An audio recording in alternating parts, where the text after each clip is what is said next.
Well, back to our top story. For more on the outcome or the lack thereof of the Italian parliamentary elections, I'm joined by Lodovico Pizzati, a professor of economics and a political activist. Sir, thank you so much for taking the time to speak with us. If we look at the candidates who were actually on this ballot, we have a scandal-plagued Mr. Berlusconi, we have a former comedian, we have the Left Bloc coalition leader. Do you feel that these candidates would have even offered the country a chance to break through the deadlock and the problems with its economy and political system?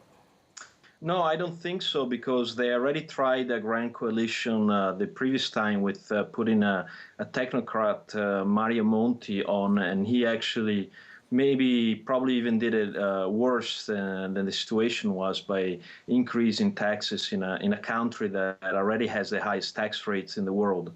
So I don't see a solution coming from this situation, but even if there was a clear winner, I don't think that there were the numbers to actually do the reforms that Italy needs. And since there was no clear winner, what are the prospects, do you think, of the parties coming together to form some sort of a coalition? I mean, if this coalition parliament is formed, do you think there's any chance to actually address the core economic issues plaguing Italy?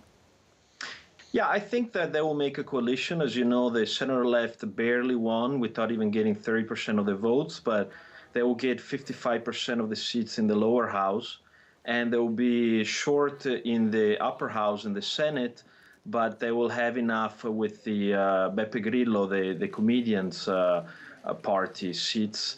However, even with that narrow coalition in the upper house, I don't see the program that the center-left party proposes, given the reform solutions that Italy needs. They might have a business go on for the time being, for the short term, but Italy is in a critical need of having a reform that reassures the markets, and I don't see it in the program that the center-left gave or that Beppe Grillo addressed. So the problem is that they're addressing in some parts corruptions and honesty, but this how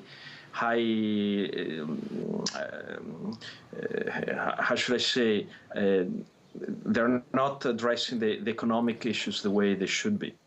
And what impact do you think this is going to have on the Eurozone, considering that Italy is, of course, the third largest economy? It's now in political limbo. What kind of message does it send to the future here?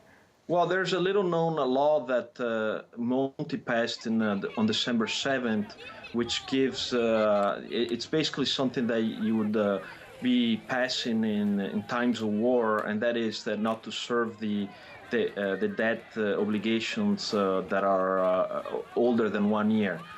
So basically, there's going to be clear worry of a default, of a partial default, and that would have, that's why it's something that might scare the markets, because Italy has 2,000 billion euros in debt, and it's 6 times bigger than what Greece has, and the international economy doesn't have the salvage funds to take care of a problem of this magnitude.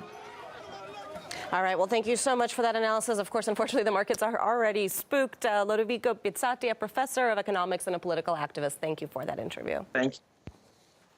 All right.